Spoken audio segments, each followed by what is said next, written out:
Bismillahirrahmanirrahim. Assalamualaikum warahmatullahi wabarakatuh. Waalaikumsalam warahmatullahi wabarakatuh. Jumpa lagi belajar fisika bersama Pak Nur Syam. Kali ini kita akan lanjut pada KD berikutnya ya anak-anak. Beberapa hari lalu kalian sudah ikut UTS, dan hasilnya sudah Bapak berikan refleksi, kilas balik agar informasinya jelas. Mudah-mudahan informasi itu digunakan oleh kalian ya. Kompetensinya adalah menganalisis besaran-besaran fisis pada gerak lurus dengan kecepatan konstan dan gerak lurus dengan percepatan konstan. Berikut makna fisisnya. Kemudian keterampilannya menyajikan data dan grafik hasil percobaan untuk menyelidiki sifat gerak benda yang bergerak lurus dengan kecepatan konstan dan gerak lurus dengan percepatan konstan. Berikut makna fisisnya. Oke ya. Insya Allah KD ini kita akan laksanakan dalam 3 tahapan. Pertama tentang pemahaman konseptual yang dimaksud besaran-besaran pada gerak lurus ini ya. Ada beberapa konsep yang kita diskusikan. Ada jarak perpindahan, ada laju dan kecepatan, ada percepatan, ada grafik gerak ya. Nanti next week atau next pertemuan kita akan bicara khusus tentang gerak lurus di bidang data. Jadi yang mendatar ya, horizontal di sepanjang sumbu X ya. Yang kecepatan konstan maupun percepatan konstan. Kemudian pertemuan berikutnya adalah gerak vertikal, antara lain gerak bebas, jatuh bebas, gerak yang dilempar ke atas, ada yang gerak dilempar ke bawah. Kira-kira ini ya. Kelihatan nggak ini gambar apa? Air mancur, Pak. Ya, gerak air mancur, benar ya. Gerak apa itu? Gerak lurus bukan? Bergerak nggak kalau air mancur? Atas, Pak. Apanya yang bergerak? Airnya. Bentuknya apa? Geraknya? Kayak lengkung gitu. Lengkung. Melengkung. Oke, lengkung. Iya, jadi mulai berpikir. Jadi Maba sengaja menampilkan gambar ini supaya kamu berpikir, oh iya itu bergerak gitu ya. Punya gambar apa coba? Sungai. Sungai. Yang bergerak air juga kan ya? Iya. Iya. Beraturan nggak geraknya? Nggak beraturan. Kalau air mancur beraturan nggak? Iya, beraturan. Beraturan ya. Jadi ini lurus nggak geraknya? Nggak juga ya? Oke. Nah, ini apa? Jalanan. Oh, Jalanan. Iya. Jalan tol ya? iya. Iya. Apa yang bergerak? Mobilnya. Mobil. Sekarang ini gambar apa? Pohon. Yang bergerak apanya? Ada yang bilang angin.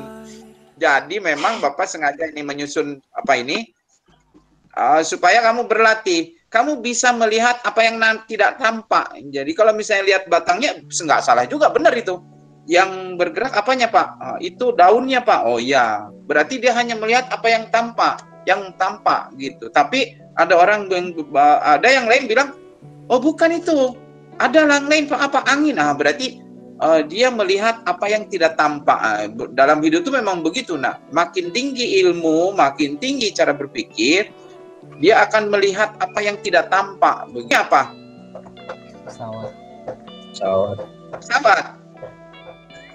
Pesawat ya? Di mana? Tenggelam ya? Udara. Di mana coba? Itu tenggelam nggak sih? Baunya kayak air gitu. Tenggelam? Enggak, itu kayak Masa air? kayak air gitu baunya. Kayak air. Udah pernah naik pesawat belum? Udah. Udah. Kalau di atas itu kan emang kayak awan-awan itu seperti laut kan ya? Iya, bergelombang. Iya. Pertanyaan Bapak, coba gambar mana yang menunjukkan gerak lurus? Yang di jalan tol, yang ketiga. Ada lagi? Ada. Mobil. Sungai. Sungai. Sungai gerak lurus. Oh, bukan. Yang bergerak apa yang bergerak apa sungai? Airnya. Air. Airnya gerak lurus itu. Nggak beraturan sih, Pak. Nggak beraturan. Jadi coba pertanyaan ini, gambar mana yang menunjukkan gerak lurus? Ya, jadi nanti gini, ketika kamu membuat catatan tentang refleksi ini, nah kamu ceritain ini mana yang gerak lurus. Ada nggak yang gerak parabola? Air mancur. Air mancur. Air mancur.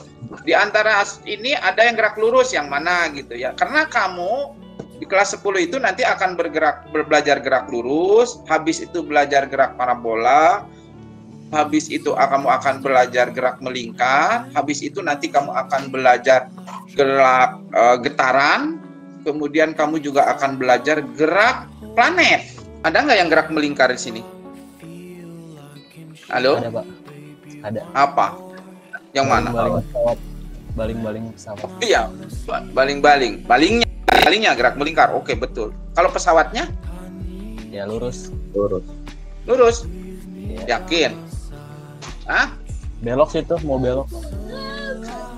Kalau belok gerak apa? Hah? Belok gerak apa ya? Melingkar ya? Kalau pesawat nih selama 15 menit geraknya miring begini. Geraknya gerak apa coba? Melingkar. Melingkar. Iya, betul. Jadi gerak melingkar. Jadi jangan salah itu. Jadi kamu bisa melihat, oh iya pesawat itu gerak melingkar loh kalau miring begini terus. Kapan dia gerak lurus? Saat diem seimbang. Betul. Saat sayapnya datar. Saat sayapnya datar, dia bergerak lurus. Kalau miring, geraknya melingkar. Ya, bikin catatannya diawali dari menafsirkan fenomena-fenomena yang Bapak tampilkan seperti ini. Ini semua ada geraknya, jadi tergantung kamu melihatnya. Jadi kemampuan kamu melihat itu dilatih sama Bapak untuk mampu melihat apa yang tidak tampak. Ya, ini ada titik A, titik B, titik C.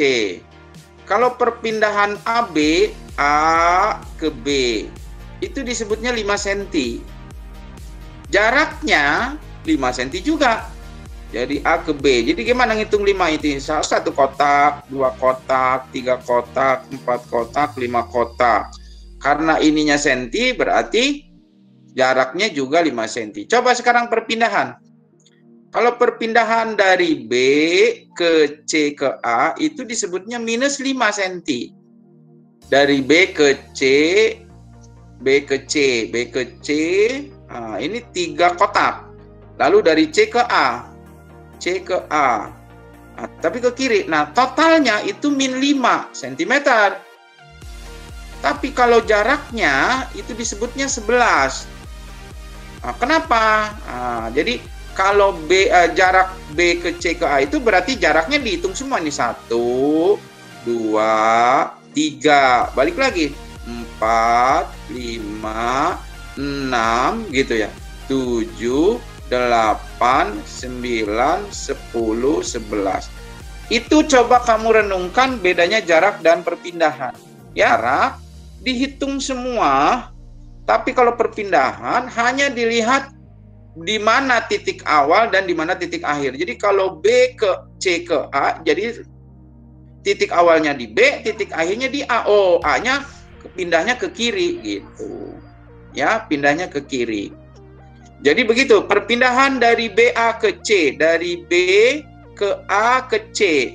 Ada yang bisa jawab nih berapa? 3. Min 3. Ya. Berapa? B ke C ke A 3. Ya, ini jaraknya pindahnya 3. Coba sekarang, kalau jarak dari B ke A ke C, ada yang bisa? 11. 11? Kok bisa tahu 11?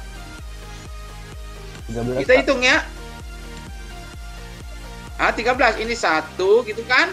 2, 3, 4, 5, 6, 7, 8, 9, 10, 11, 12. Jadi 13 gitu, nak.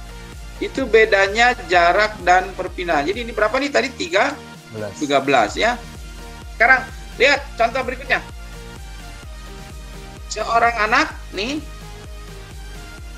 seorang anak mengendarai sepeda dalam komplek perumahan dengan lintasan seperti gambar berikut melalui jalur A, nih dari sini, B dan C. Jadi dari A ke B, terus nikung tajam ke C gini, gitu ya. Pertanyaannya, berapa jarak yang ditempuh? Ada yang tahu?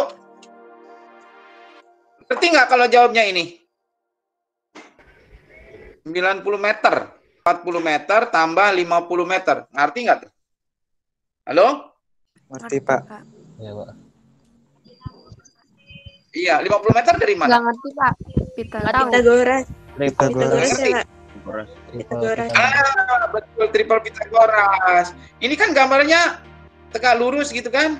Ini 40, ini 30. Berarti jarak yang ininya 50 kan? Itu yang 30-nya nggak dihitung. Ngerti nggak?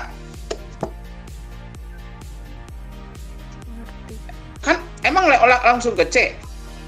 Oh. Baca ininya, baca soalnya. Melalui jalur A, B dan C. Jadi A ke B ke C gitu. Dia nggak langsung ke C. Berarti A, B, C ya? Enggak. Iya, Ya. Oke. Ya, Pak. Apa perpindahannya? Ada yang bisa jawab?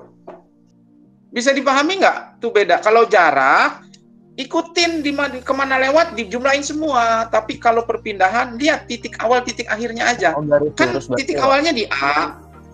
Iya. Kalau Garis titik lurus. awalnya A, titik akhirnya di C. Oh, A ke C aja langsung, bet gitu. Meskipun ini tidak dilewati. Kan ini kan kira-kira ini kebun orang gitu loh. Ini jalan, ini jalan. Jadi kan kalau naik sepeda nggak mungkin kamu main robos ke kebun orang, mesti ke sini terus ke sini begitu. Berarti garis Ya. lurusnya apa ya? Ya, kalau perpindahan mesti garis lurus. Panteng Oh, langsung bet gitu. Orang pelari mengelilingi lapangan sepak bola dari A ke B dengan lintasan sebagai berikut. Nah, ini nih. Ini lapangan sepak bola nih. Ini lapangan sepak bola. Terus dia ngelewatinya ke sini saat kayak tawaf gitu sampai ke B. Coba berapa hitung jarak yang ditempuh? Pakai apa rumusnya? Keliling lingkaran. Pakai? Iya, betul, keliling lingkaran. Iya, benar, keliling lingkaran. Nah, tapi nggak seluruhnya. Kalau keliling lingkaran kan sampai A lagi ya. 3/4, ya 3/4. Iya, betul, 3/4. Jadi paham ini ya? Iya, paham. 3/4 keliling lingkaran kalau jarak. Iya. Iya. Jari-jarinya berapa coba, Nak? Jari-jarinya berapa? 4 bagi 2, 42. 42. Ya, 4. Iya, betul. 42 meter jari-jarinya. Paham ya? Paham. Nanti hitung belakangan lah, nanti ya. Nanti setelah waktu kamu bikin catatan itu ditulis ya. Sekarang berapa perpindahannya? Ayo. Dilurusin berapa? Dilurusin berapa? Benar, dilurusin berapa? Karena kan ini A-nya ada di tengah-tengah 42. Jadi Iya, jadi coba ngerti nggak hasilnya 42 akar 2? Kan? Iya. Iya, jadi kan sudut 45 45 jadi 42. 42 Ini? kali 2. 42, iya. Iya, berarti yang ini kan 42 Pitagoras. 42 akar 2. Iya, paham nggak? Paham. Paham. Paham ya? Paham. Iya. Udah paham tuh? Udah paham. Tapi nanti kalau dikerjain di catatan jangan langsung 42 akar 2, diuraikan gitu. 4 akar 2 itu dari mana? Gitu ya. Nah, sekarang ada laju dan kecepatan, Nak. Jadi laju itu bahasa Inggrisnya speed. Jarak dibagi waktu. Nah, kalau kecepatan itu bahasa Inggrisnya velocity. Tapi lambangnya sama loh ya. V. Velocity V. Speed juga V. Jarak itu skalar. Sedangkan perpindahan itu vektor. Jadi dia ada arahnya. Jarak mah dijumlahin biasa, tapi kalau kecepatan mah awal akhir. Nah, itu karena vektor resultant. Jadi perpindahan itu resultant ya. Halo? Smooth berjalan melewati pinggir meja yang ukurannya 120 cm kali 160 cm. Waktu yang dibutuhkan selama 20 detik. Berapa laju, berapa kecepatan? Ngerti nggak kalau begini? Ngerti. jarak 280 kan ya, 120 tambah 160 dibagi 20, hasilnya 14. Ngerti ya? Kalau perpindahan berapa coba? Ngerti nggak tuh kalau perpindahannya segitu?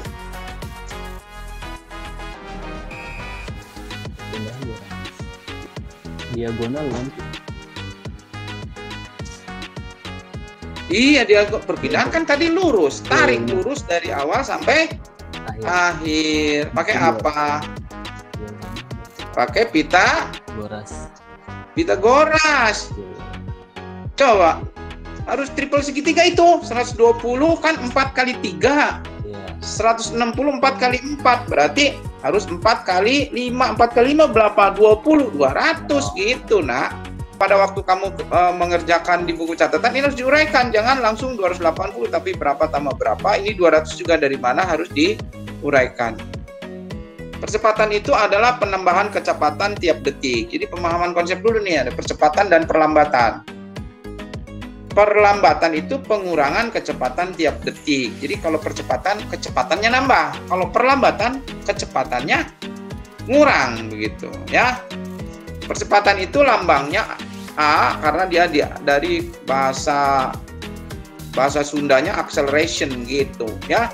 Ini di jalan yang menurun, mobil dipercepat 2 meter per sekon kuadrat. Maknanya, artinya kalau ada percepatan 2 meter per sekon kuadrat, itu artinya tiap detik kecepatannya bertambah 2 meter per sekon. Setiap detik loh ya. 1 detik nambah 2, 1 detik nambah 2. 10 detik berarti nambahnya 20 meter per sekon. Maka ini diperingatkan bahwa begitu besarnya penambahan kecepatan, jadi jangan di-loss, direm gitu, supaya tidak terus bertambah ya. Penerjun bebas mendapat percepatan gravitasi 10 meter per sekon kuadrat. Ada yang bisa jawab ini? Apa kecepatan penerjun setelah 3 detik? 30. Bisa jawab? Berapa? 30. Iya, 30. Kalau mula-mula kecepatannya 0. 30 karena setiap detik nambahnya 10. Setelah 3 detik nambahnya 30. Berapa kecepatannya setelah 3 detik? 30. Kalau awalnya 0. Kalau awalnya 7, ya 37. Kan begitu. Nambahnya doang yang 30 itu. Anak-anak, gerak itu dapat diilustrasikan dengan grafik ya. Grafiknya ada bisa perpindahan terhadap waktu. Coba kalau ada grafik seperti ini, jadi ini kalau misal ini teratur ya, gerak teratur. Jadi kita tidak bisa bahas gerak yang tidak teratur. Ini teratur, tapi teraturnya konstan. Jadi kalau misalnya ini awalnya misalnya nih, ini 1 detik di sininya 3, maka 2 detik hasilnya ininya 6 gitu kan. Kalau satunya 3, 2-nya 6, 3-nya 9, 10-nya di sini berapa? 30 kan begitu. Di SMP kamu mengenal bahwa kalau grafiknya lurus begini, persamaannya ya adalah kan rumus awalnya itu Y sama dengan MX plus. Tapi karena X-nya adalah waktu, maka persamaannya ditulis Y sama dengan MT plus C. Ini udah mulai mumet nih Bapak ngomong begini. Padahal itu pelajaran SMP, matematika ya. Jadi Bapak ingin menggunakan matematika kamu dikuatkan di fisika ini. Jadi kalau grafiknya lurus begini, berarti geraknya itu teratur dengan bentuk persamaannya T, tapi T-nya pangkat 1 begitu. Ini namanya persamaan regresi linier. Ini juga teratur, tapi teraturnya tidak seperti yang ini karena dia bentuk melengkung, makin ke atas makin tinggi. Nah, kalau bentuk seperti ini, kamu juga pernah belajar di SMP juga. Nah, bentuk kalau begini, ini kuadratik ya. Jadi regresinya regresi kuadrat, persamaan kuadrat. Kalau persamaan kuadrat dalam bentuknya itu adalah kan E sama dengan X kuadrat plus BX plus C kan begitu. Persamaannya menjadi Y sama dengan AT kuadrat plus BT plus C. Asalnya adalah AX kuadrat plus BX plus C. Yang ini, nah sekarang, kalau yang T-nya pangkat 1, maka itu geraknya adalah kecepatannya tetap. Karena teratur itu. Tidak ada pertambahan kecepatan. Kalau ini kecepatannya nambah. Kecepatannya nambah. Makanya jaraknya juga lebih besar lagi. Perpindahannya lebih besar lagi. Begitu. Tidak sama. Kalau ini setiap waktu pertambahannya sama. Yang ini adalah kecepatannya bertambah. Atau benda dipergerak, benda dipercepat. Oke. Karena ini sebenarnya konsep yang sudah kamu pahami terpisah matematik, sekarang matematik itu digunakan, diterjemahkan dalam fenomena fisika, begitu. Nah, kalau ini grafik kecepatan. Kalau grafik kecepatan agak lebih mudah kamu menafsirkannya. Bisa kamu lihat ini pada saat T sama dengan 0, V-nya 10. Pada saat T sama dengan 10, V-nya 10. Halo? Masih kedengaran nggak Bapak nih? Masih, Pak. Masih, Pak. Halo? Masih, ya? Coba sekarang Bapak tanya. Pada saat T-nya 16, berapa kecepatannya? 20. Ya, iya 20. Pada saat T-nya 16 detik, kecepatannya 20. Coba kalau Bapak tanya, pada saat T-nya di sini 13 detik, berapa kecepatannya? 15. Iya, kamu karena ini namanya teratur, ya kan? Iya, Pak. Jadi ini teratur. Iya. Coba sekarang ini. Berapa kecepatan saat T-nya 30 detik? 0. Anak-anak, kamu yang bisa langsung menjawab seperti ini, mungkin karena sering berdiskusi ya, tidak mudah bisa melihat seperti ini. Jadi masih banyak yang seharusnya, ini namanya block scatter. Block scatter itu kemampuan orang melihat posisi-posisi pada koordinat kartesius gitu. Jadi kamu yang bisa langsung jawab, berarti ininya sudah lumayan block scatternya. Makanya kan kemarin kamu waktu bikin grafik kan kamu pakainya insert scatter kan? Insert scatter. Memang Bapak sengaja ke arah situ supaya kamu terlatih ya. Oke, coba bisa nggak jawab ini? Kapan terjadi kecepatan itu tetap? Di 0 sampai 10 detik. Ya, 0 sampai 10 detik. Iya. Yaitu kecepatannya tetap berapa? 10 meter per sekon. Oke. Bagus itu, sudah bisa jawab. Yang lain masih pada diam? Masih mikir? Ya. Ya, coba pertanyaan berikutnya. Kapan terjadi kecepatannya bertambah atau dipercepat? Kamu yang tadi jawab diam. Dari 10 Sarah? ke 16 bukan sih, Pak? Ya, betul. 10 ke 16 ya. Coba minta yang lain. Kapan terjadi kecepatan berkurang atau diperlambat? Dari 16 ke 30. Iya, betul. Ini siapa yang jawab nih? Rafiska. Oh ya, Rafiska. Oke, jadi sudah mampu menjawab ini. Alhamdulillah sudah bagus ya. Bapak kira itu saja hari ini nak belajar kita ya. Coba silakan kalau ada yang mau ditanyakan. Jadi hari ini kamu belajar tentang gerak. Jadi dimulai itu tadi dari gambar-gambar sampai kamu memahami grafik perpindahan dan yang terakhir ini adalah grafik kecepatan ya. Tulis tangan, hasil buah pikiran. Jangan hasil copy paste dari internet terus jebret begitu, bahkan tidak nyambung gitu ya. Silakan kalau ada pertanyaan ya. Pertanyaannya itu berapa percepatannya? Kemudian berapa perlambatannya? Yang ini nih, ini pertanyaan Bapak ke siapa? Sarah tadi ya. Silakan nanti dihitung dulu ke perlambatan. Kalau perlambatan itu yang ini. Ya, kan tadi ada rumusnya. Nanti dilengkapi di buku catatan. Mudah-mudahan kamu mendapat ilmu yang bermanfaat. Kalau ada kekurangan dalam memahami, buka dulu buku ya dalam rangka literasi, memohon doa kepada Allah Subhanahu wa taala, si pemilik ilmu, pencipta alam semesta ini. Dengan demikian kamu akan mendapatkan barokah ya. Untuk dari Bapak cukup sekian. Baca hamdalah. Alhamdulillahirabbil alamin. Assalamualaikum warahmatullahi wabarakatuh.